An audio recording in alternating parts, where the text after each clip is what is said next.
In a quiet corner of the galaxy, aboard the starship Eclipse, Commander Ethan Hayes stood on the bridge, gazing out at the endless expanse of stars. The ship was large, sleek, and brimming with advanced technology, but it had been weeks since anything exciting happened. The crew spent most of their time performing routine tasks like running system checks, monitoring sensors, and keeping everything in working order. Space travel often felt monotonous, even for those who loved it, but today was different. Something unusual interrupted the calm. A faint crackle came through the communications console, followed by a series of strange sounds, clicks, whistles, and tones that didn't match any known language. At first, the crew thought it might be interference or a glitch in the equipment. But when Lieutenant Rachel Myers, the communications officer, adjusted the frequency, the message became clearer. It wasn't random noise. It was a distress call. The signal repeated itself over and over again, growing slightly stronger each time. Though much of it remained garbled, fragments of words emerged from the static. Words like help, danger, and planet. There was no mistaking it. Someone or something was calling for assistance. The tone of the message sounded desperate, almost frantic, as though whoever sent it knew they were running out of time. Ethan leaned forward, his brow furrowed. He had faced many challenges during his career, but this was new. Humanity had encountered alien species before, but never under circumstances like these. This wasn't a diplomatic exchange or a scientific discovery, it was an emergency. Someone out there needed them, and ignoring the call wasn't an option. Rachel, can you clean up the signal? Ethan asked, turning to the young woman seated at the com station. She nodded quickly, her fingers flying across the controls as she worked to isolate the transmission. After several minutes, she managed to enhance parts of the message enough to make sense of it. It's coming from a planet called KX-47, Rachel reported. Her voice trembled slightly, betraying her nervousness. I've cross-referenced it with our database. It's classified as a death world. A murmur rippled through the bridge. Everyone present knew what that meant. Death worlds were planets, so hostile to life that only the hardiest organisms could survive there. Extreme weather, poisonous atmospheres, and vicious predators made them nearly uninhabitable. Few ships ventured close to such places, let alone attempted to land on them. Ethan turned to Dr. Lavra Bennett, the ship's xenobiologist. She was a tall woman with sharp features and an analytical mind. If anyone could provide insight into what they might face, it was her. Lavra, do we know anything about KX-47 beyond its classification? She stepped closer, pulling up data on her tablet. Not much. Early surveys labeled it a death world due to its dense jungles, aggressive wildlife, and unstable climate.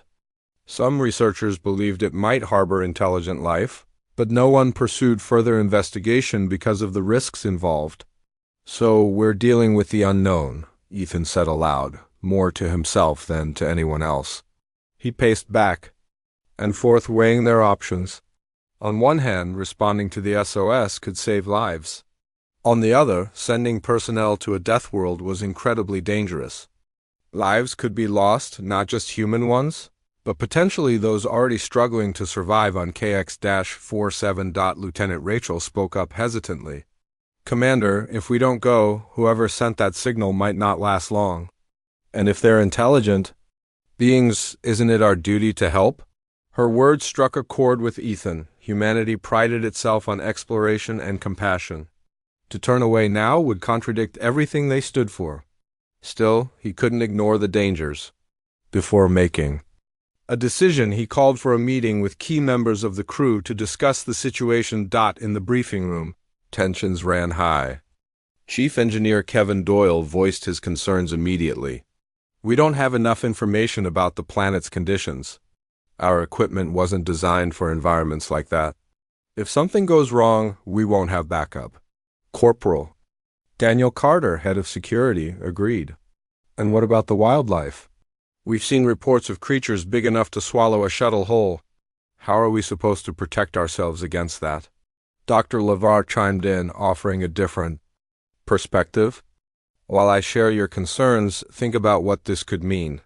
If there are survivors, studying them could give us invaluable knowledge about alien biology and culture. This is a rare opportunity. Ensign Julia Ford, a junior engineer, added, timidly, maybe we don't need to send everyone. Just a small team could investigate and report back. Ethan listened carefully to all sides. Each argument had merit, but ultimately, he knew what he had to do. We'll deploy 2 teams, he announced.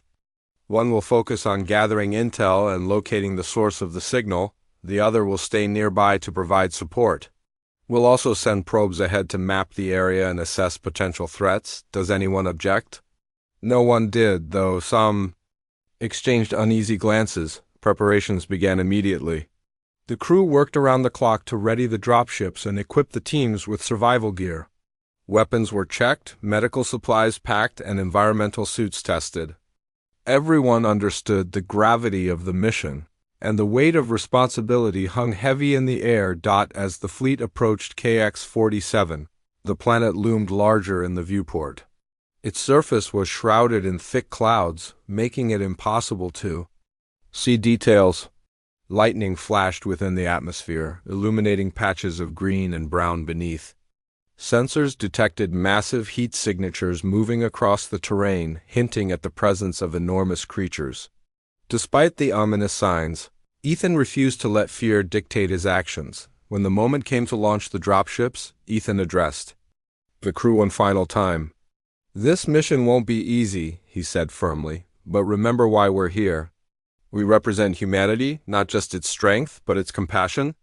Whatever happens down there, stick together, trust your training, and come back alive.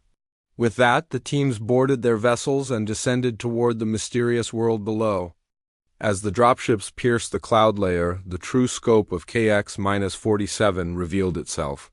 Towering trees stretched skyward, their leaves forming a dense canopy that blocked out the sun. Rivers snaked through the landscape, glowing faintly as though infused with some kind of energy. Strange, bird-like creatures soared overhead, their wingspans rivaling small aircraft. For a brief moment, awe replaced anxiety.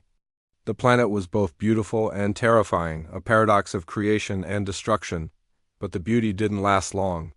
As the dropships touched down, the ground shook violently, sending shockwaves through the hulls. Somewhere in the distance, a deafening roar echoed, signaling the arrival of something far bigger and far deadlier than anyone had anticipated. The mission had begun. The dropships landed in a clearing surrounded by towering trees with thick, moss-covered trunks. The air was humid and heavy, filled with the scent of damp earth and strange, metallic undertones. Corporal Daniel Carter stepped out first, his boots sinking slightly into the soft ground. He scanned the area, his rifle at the ready. Behind him, Ensign Julia Ford followed, clutching a scanner that hummed softly as it analyzed the environment. "Stay." "Alert," Daniel said over the comms. His voice was calm but firm. "We don't know what's out there." Julia nodded, though her hands trembled slightly as she adjusted the settings on her device. She wasn't used to field work.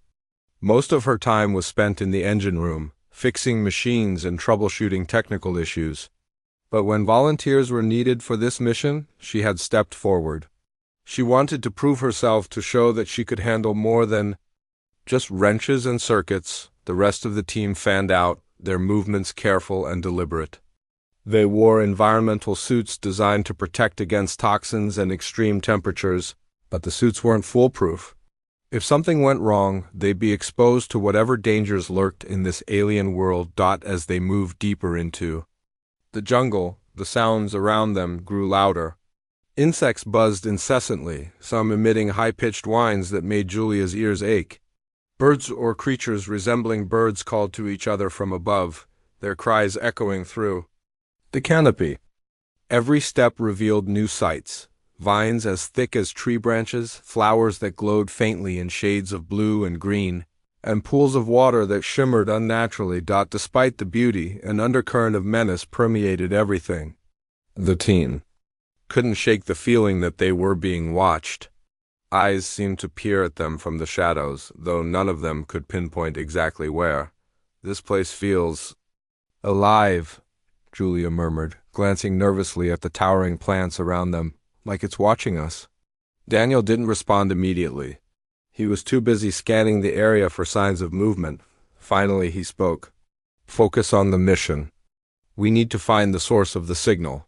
Back aboard the Eclipse, Commander Ethan Hayes monitored the team's progress via live feeds transmitted from their helmets. So far, everything seemed stable, but he knew better than to let his guard down.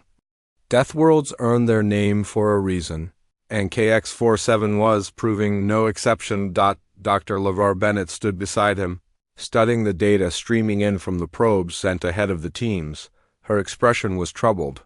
Look at this, she said, pointing to a series of readings on one of the screens. The wildlife here isn't just big, it's highly aggressive. These heat signatures suggest multiple large predators in the vicinity. Ethan frowned. How close are they to our teams? 2. Close, LeVar replied grimly. If those creatures decide to attack, the teams won't stand a chance unless they're prepared. Before Ethan could respond, Lieutenant Rachel Myers approached, holding a tablet. Commander, we've detected unusual energy fluctuations coming from the planet's core. They're increasing rapidly. I think we should warn the teams. Ethan nodded. Patch me through. A moment later, his voice crackled over the comms. Teams Alpha and Beta, this is Commander Hayes. Be advised, sensors are picking up significant energy spikes near your location. Proceed with caution and avoid prolonged exposure to any anomalies. Daniel acknowledged the message with a quick response. Understood, Commander.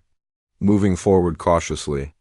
On the ground, the teams pressed on, guided by the faint but steady pulse of the SOS signal. It led them toward what appeared to be remnants of structures half buried beneath vines and moss. Some walls still stood tall, covered in intricate carvings that glowed faintly despite centuries of decay. Others lay in shattered heaps, overtaken by nature. Julia stopped in front of one of the carvings, fascinated. These designs, they're incredible. Whoever built this must have been incredibly advanced. Daniel glanced at her briefly before, returning his attention to the surroundings. Save the sightseeing for later. We're not here to admire architecture. She flushed, embarrassed, and hurried to catch up with the group. As they ventured further into the ruins, the atmosphere grew heavier.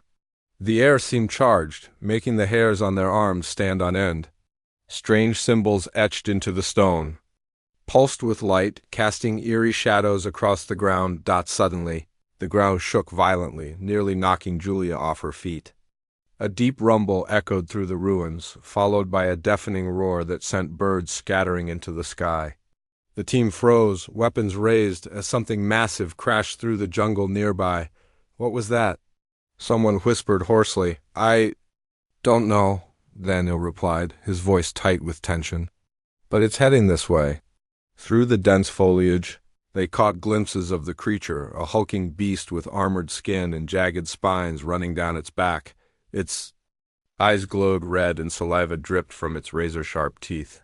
It sniffed the air, catching their scent, and let out another bone-chilling roar. Fall back! Daniel shouted, firing a warning shot into the air. The sound startled the creature momentarily, giving the team precious seconds to retreat. They ran, dodging fallen debris and leaping over roots as the monster gave chase. Its thunderous footsteps shook the ground, and its roars echoed in their ears. Julia stumbled, her foot catching on a vine, but Daniel grabbed her arm and yanked her. Upright.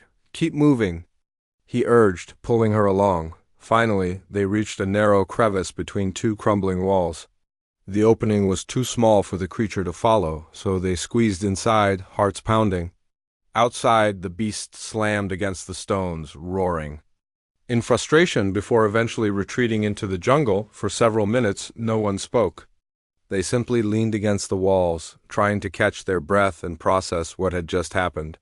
When the adrenaline began to fade, reality set in. This planet wasn't just dangerous, it was deadly. We can't stay here, Daniel said, finally breaking the silence. That thing will come back if we don't keep moving, Julia nodded, though her face was pale. Where do we go now? He pointed toward a faint glow emanating from deeper within the ruins. The signal's stronger over there. Let's see if we can find whoever sent it. As they continued onward, the ruins grew more elaborate. Buildings rose higher, their surfaces adorned with glowing patterns that shifted like liquid. Strange. Machinery hummed softly, though much of it was damaged or inactive. It was clear that whoever had lived here possessed technology far beyond anything humanity had achieved. Then, they found it. The source of the SOS, a large console, stood in the center of a wide plaza, its surface covered in blinking lights and alien symbols. Beside it lay the remains of an alien, a humanoid figure with elongated limbs and translucent skin. Its body was lifeless, but its hand rested on the console, as though it had tried to send the message until its final moments. Julia knelt beside the body, examining it carefully. It looks like it died recently, maybe days ago. Daniel frowned, looking around. If this was the only survivor, why hasn't the signal stopped? Something else must be powering it. His suspicion was confirmed when the console suddenly lit up brighter, projecting a holographic image into the air. The image showed a map of the planet, marked with red dots indicating areas of instability. At the center of the map was a pulsing icon labeled in an alien script. Laura's voice came over the coms. "I'm analyzing the data now. That icon represents the planet's core. Based on these readings, it's destabilizing rapidly. If it collapses, the entire planet could explode." Ethan's voice joined hers. "How long do we have?" "Hours, maybe less," LeVar replied. "We need to evacuate immediately." Daniel turned to Julia. "Let's grab whatever intel we can and get out of here. We'll leave markers for extraction." They worked quickly, downloading information from the console onto portable drives. As they finished, another tremor rocked. The ground stronger than before. Cracks spiderwebbed across the plaza, and dust rained down from above. "Move!"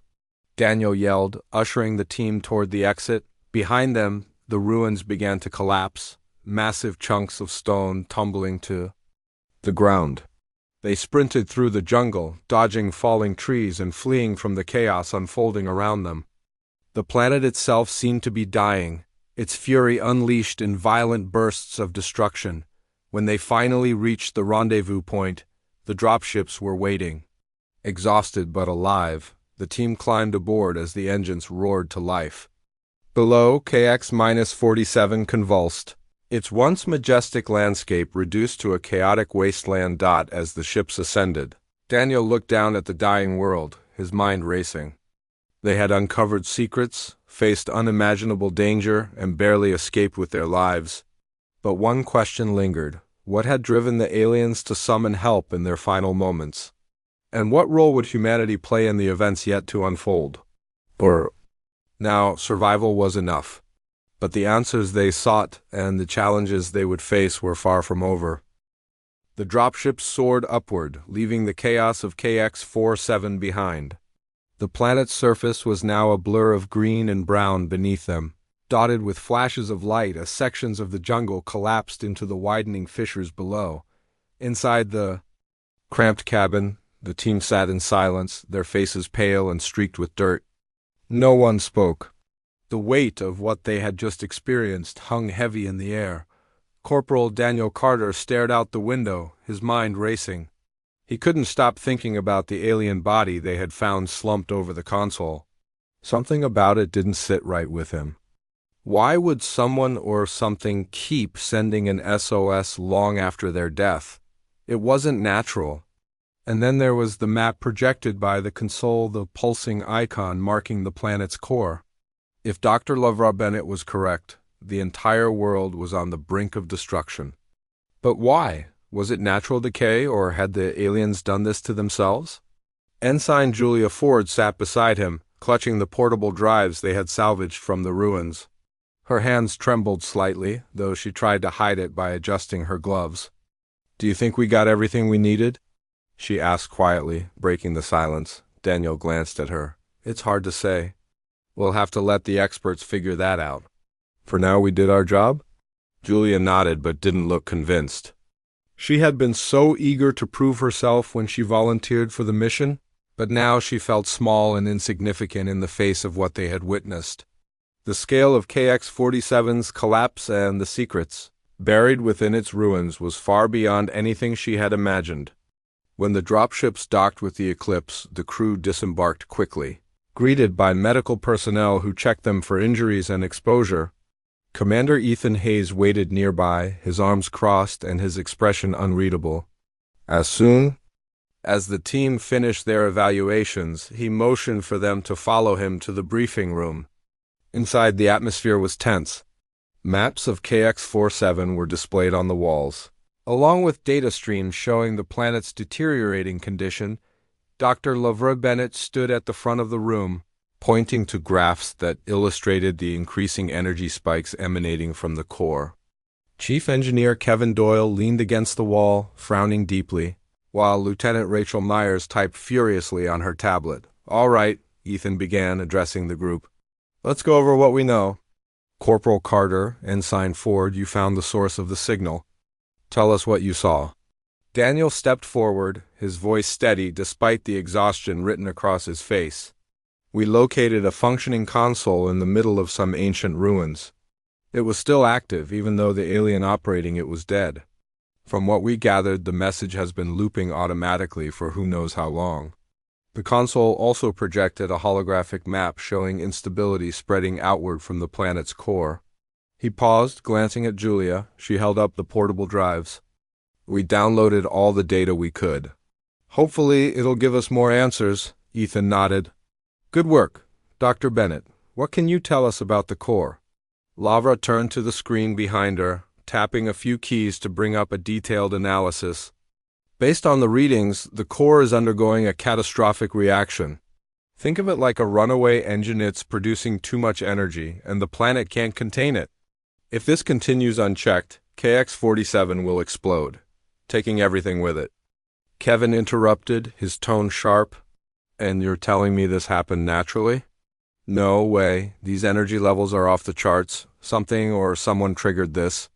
"That's what I'm trying to determine," Lavra replied calmly. "But given the advanced technology we saw down there, it's possible the aliens tampered with forces they didn't fully understand," Rachel chimed in, her voice hesitant. "If that's true, should we really be getting involved? What if helping them makes things worse for us?"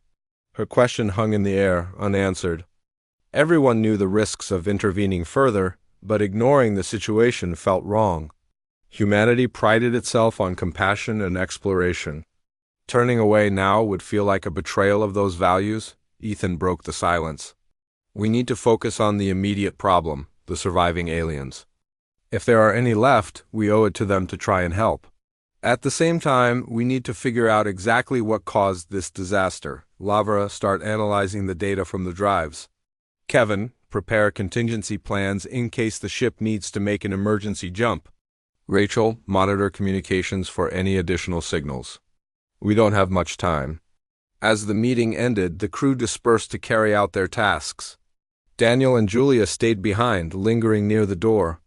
Ethan noticed and approached them. "You two did well down there," he said, his tone softer than usual. "I know it wasn't easy, but you handled yourselves admirably."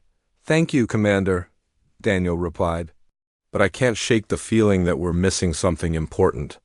That alien, why send an SOS if they knew it was hopeless?" "There's more to this story," Ethan sighed. "You might be right. Unfortunately, until we decode the data, we won't know for sure. Just keep your eyes open and stay ready."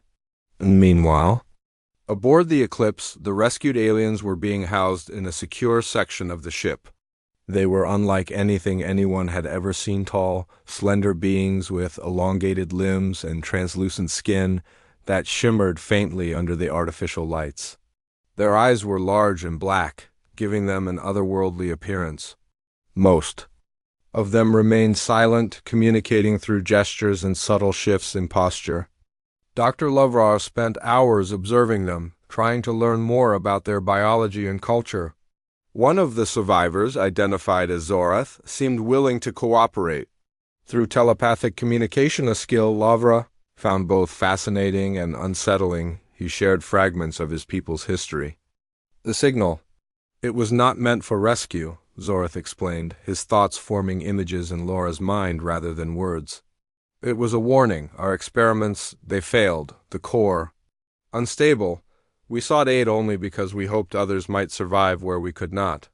Lavra frowned, absorbing the information. What kind of experiments? What were you trying to achieve? Zorath hesitated, as though reluctant to reveal the truth. Finally, he showed her visions of massive machines drilling deep into the planet's crust, extracting energy from the core. Power, he admitted. We sought unlimited power. But the core resisted. It fought back. Laura's heart sank. This wasn't just a natural disaster, it was a self-inflicted catastrophe.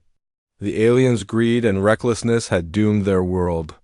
And now, humanity was caught in the aftermath. She reported her findings to Ethan immediately. "Commander, we need to reconsider our approach," she said urgently. "These aliens aren't victims of circumstance, they caused this. If we evacuate more survivors, we risk bringing dangerous individuals aboard, people who might repeat their mistakes." Ethan listened carefully, his expression grim. "Are you suggesting we leave them behind?" "No," Lavra replied, "but we need safeguards. Strict protocols to ensure they don't pose a threat to the crew or to Earth." Ethan agreed, ordering increased security measures around the alien quarters. At the same time, he authorized additional search and rescue missions to locate any remaining survivors. Every second counted, and the clock was ticking faster than anyone wanted to admit. As the Eclipse prepared for another descent to KX-47, tensions aboard the ship continued to rise. Some crew members resented the decision to prioritize alien lives over their own safety. Others argued that abandoning the mission would tarnish humanity's reputation. Amidst the debates, one thing was clear: the outcome of this mission would shape the future not just for the aliens, but for humanity as well. Back on the planet's surface, the second wave of teams encountered new challenges. The jungle had grown even more hostile, with predators drawn to the commotion caused by the earlier evacuations. Massive creatures roamed freely, attacking anything that moved. The ground shook constantly, forcing the teams to adapt quickly to shifting terrain. Despite the dangers, progress was made. More survivors were found hiding in underground shelters, weakened but alive. Among them were scientists and engineers who claimed to possess knowledge of the core's instability. They offered to assist in stabilizing it. Hoping to redeem themselves for their role in the disaster, the offer created a dilemma for Ethan. Trusting the aliens was risky, but rejecting their help might seal KX-47's fate and doom any chance of understanding the full scope of the crisis. After consulting with his senior staff, he made a difficult decision. "We'll accept their assistance," he announced, "but under close supervision. If they try anything suspicious, we act immediately."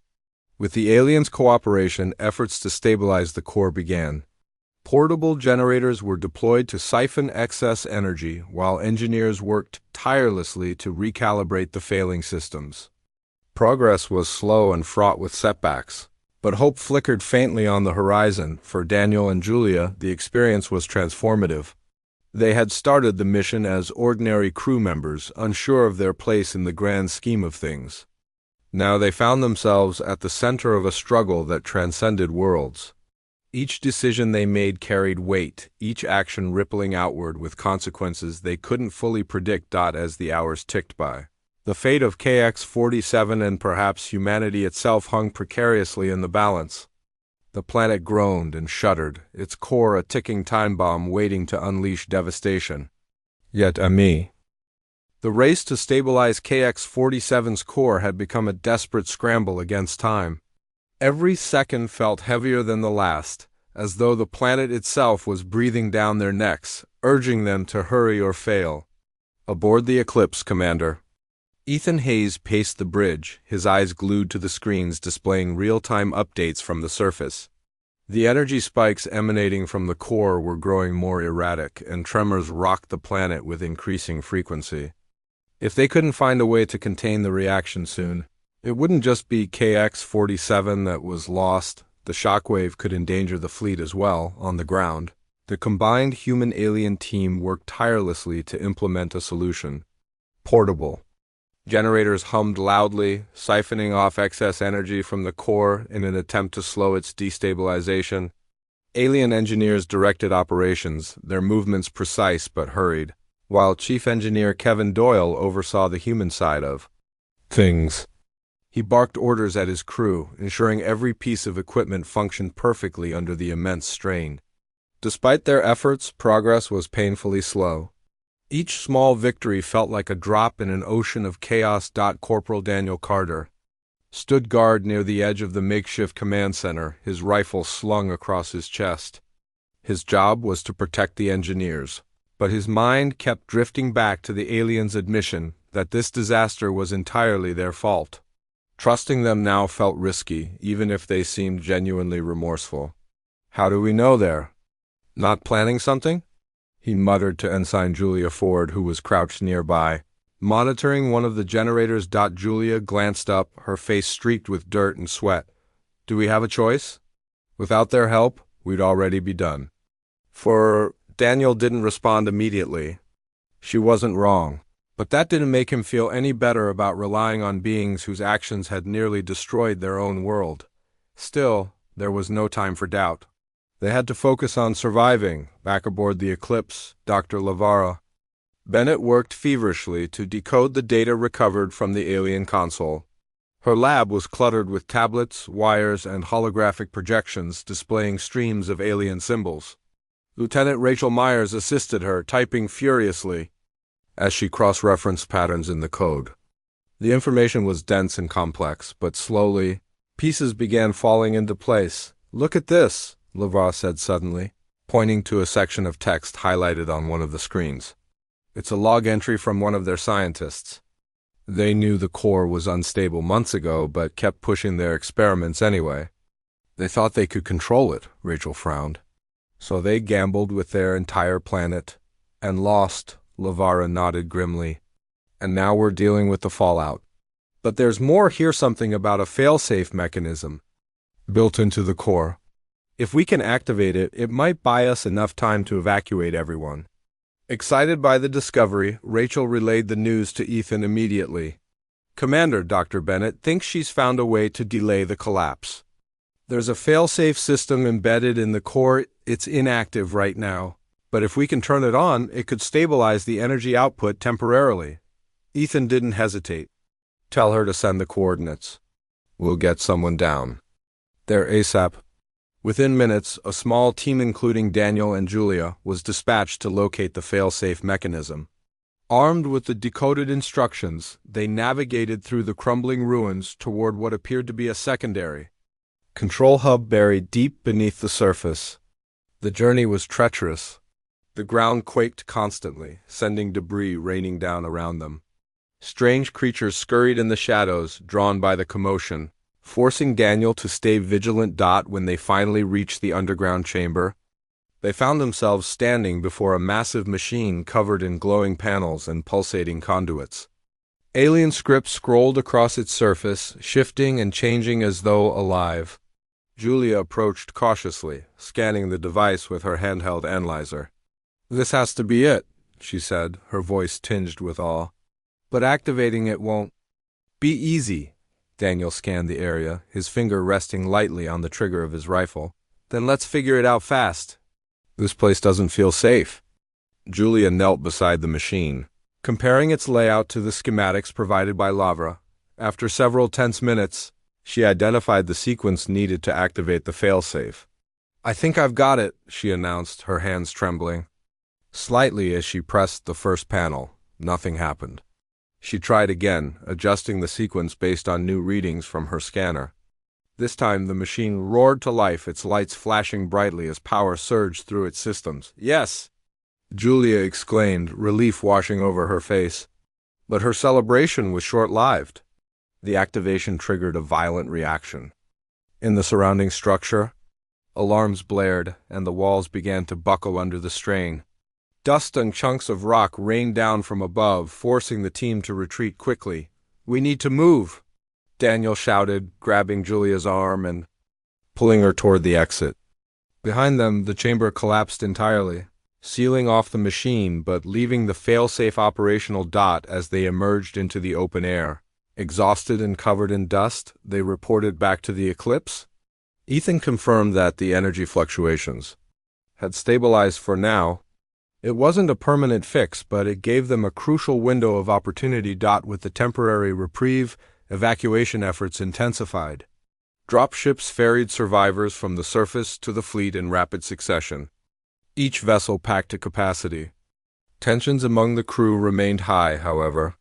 Some humans resented sharing space with the aliens, viewing them as reckless and untrustworthy. Others argued that abandoning them would reflect poorly on humanity's values. Fights broke out sporadically, forcing security teams to patrol the corridors constantly. Amidst the chaos, Zorith, the alien who had communicated telepathically with Laura, approached Ethan directly. Through his thoughts, he conveyed a stark warning. The core will not hold forever. Even with the failsafe active, the reaction is too far gone. You must leave this system entirely. Do not linger. Ethan studied the alien carefully. What? About your people? Are all of them aboard? Zorith hesitated. Not all. Some remain below, unwilling or unable to leave. For those still trapped, death is inevitable. Please save who you can and go. Though reluctant to abandon anyone, Ethan knew Zorith was right. Time was running out, and staying longer risked losing the fleet along with the planet. He issued the order to prepare for departure, instructing the remaining ground teams to finish evacuations as quickly as possible. As the final shuttle lifted off, carrying the last group of survivors, the crew watched from the windows of the Eclipse as KX-47 convulsed violently. Rivers of molten rock erupted from fissures in the ground, consuming everything in their path. Lightning storms raged uncontrollably, illuminating the devastation below.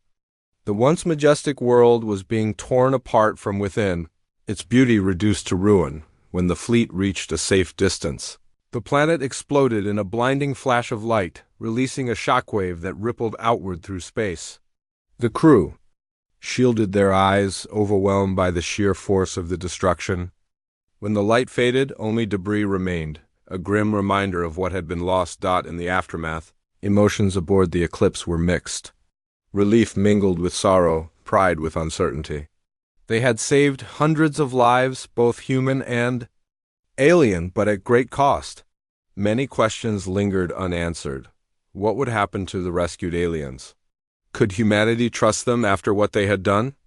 And most importantly, how could such a tragedy be prevented in the future? For Daniel and Julia, the mission had changed them profoundly. They had faced unimaginable danger, made impossible choices, and witnessed the fragility of existence firsthand. Though physically exhausted, they felt a renewed sense of purpose. Humanity's role in the galaxy was evolving, and they wanted to be part of shaping its future. As the fleet set course for safer territory, Ethan addressed the crew over the comms. Today, we face something none of us will ever forget. We saw the consequences of greed and hubris, but also the strength of cooperation and compassion. Let this experience remind us of our responsibilities to ourselves, to others, and to the universe we share. Rest now. We'll debrief when we reach port. His words resonated deeply, offering a measure of solace amid the lingering unease. For now, survival was enough. But as the stars stretched endlessly ahead, the challenges yet to come loomed large, waiting silently in the vast unknown. The Eclipse and its accompanying fleet drifted through the cold silence of space. Far from the wreckage of KX-47, the destruction of the planet lingered in the minds of everyone aboard, a haunting reminder of how fragile life could be, even on a galactic scale. For days, the crew worked tirelessly to process what had happened. The rescued aliens were settled into temporary quarters, their presence raising questions that no one seemed ready to answer. Commander Ethan Hayes spent most of his time locked in meetings with senior staff, trying to figure out what came next. Dr. Lovera Bennett was at the center of these discussions. Her role had shifted from analyzing alien technology to studying the survivors themselves. She spent hours observing their behavior, learning about their culture, and piecing together the events that had led to KX-47's collapse. What she discovered troubled her deeply. The aliens known as the Varani had once been a peaceful species, devoted to science and exploration. But over time, their pursuit of power had corrupted them. They had mined their planet's core for energy without considering the consequences, driven by greed and ambition. Their downfall wasn't just an accident. It was a lesson, a warning of what could happen when progress came at the expense of balance. Lavra shared her findings during one of the debriefings. They weren't always like this, she explained, gesturing to a holographic image of the Varani homeworld before its destruction. At first, they used their knowledge responsibly, but then they started pushing boundaries, ignoring warnings from their own scientists. By the time they realized their mistakes, it was too late. Lieutenant. Rachel Myers frowned. So they're not victims, they're responsible for their own fate. Does that mean we should trust them now? It's complicated, Lavra admitted. Some of them seem genuinely remorseful, but others, I'm not so sure.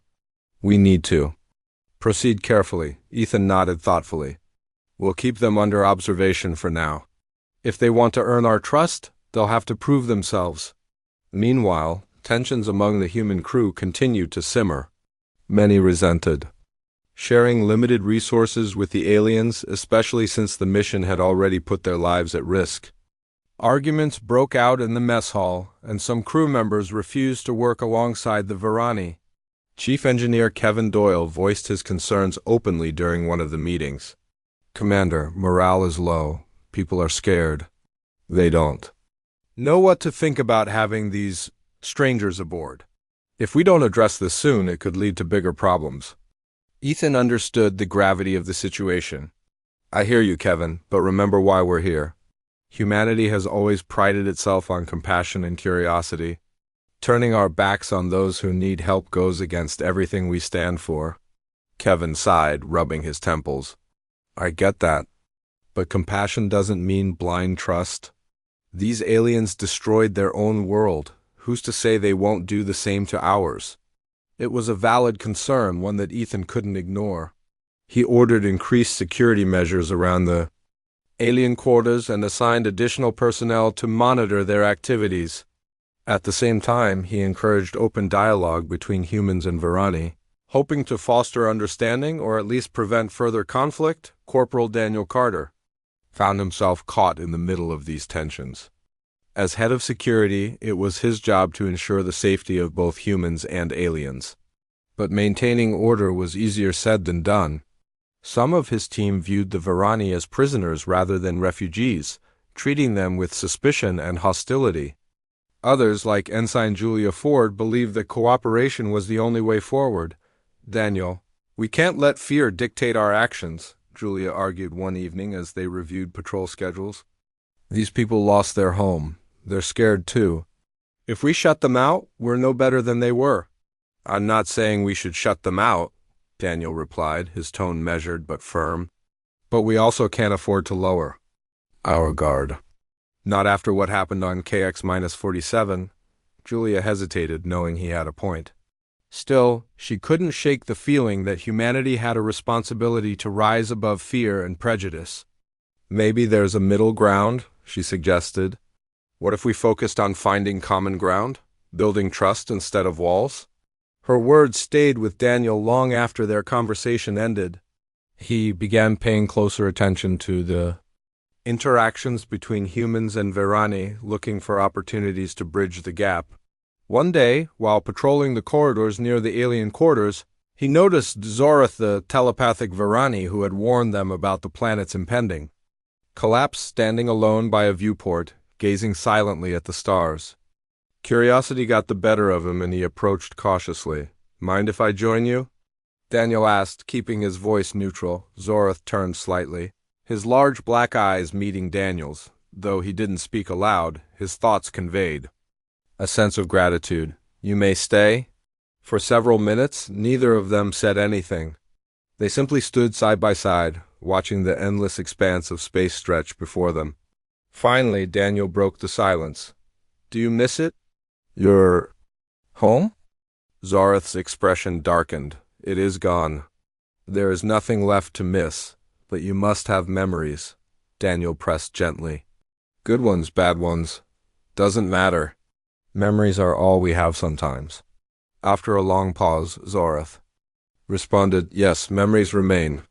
A forest that sang with light, of cities that touched the sky, of mistakes that cost us everything." His words struck a chord with Daniel. Despite their differences, he realized that grief and regret were universal. Perhaps that was where understanding could begin. As the fleet traveled onward, preparations were made for their eventual return to Earth. The rescued Verani would be handed over to authorities, who would decide their fate. In the meantime, efforts were underway to document everything learned from the mission. Dr. Lavra Bennett compiled detailed reports on the Verani's biology, culture, and history, while Lieutenant Rachel Myers analyzed the data recovered from KX-47's ruins. Every piece of information was valuable, offering insights that could shape humanity's future encounters with alien civilizations. Commander Ethan Hayes reflected on the mission often, haunted by the choices he had made and the lives they had saved. He knew the road ahead wouldn't be easy. Integrating the Verani into human society would require patience, diplomacy, and compromise. But he also believed that humanity had a unique opportunity to learn from KX-47's tragedy. By studying the mistakes of others, they could avoid repeating them. On the final day of the journey, Ethan addressed the crew one last time. Standing on the bridge, he looked out at the faces gathered before him, human and alien alike. "This mission tested us in ways none of us expected," he began, his voice steady but heartfelt. "We faced danger, loss, and uncertainty. But we also showed courage, compassion, and resilience. Together we accomplished something extraordinary. We gave hope to those who had none." He paused, letting his words sink in. KX-47 serves as a reminder of how fragile life is and how powerful our choices can be.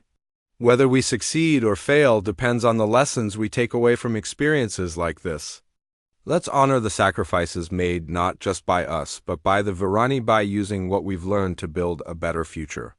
The room fell silent as his message resonated with everyone present.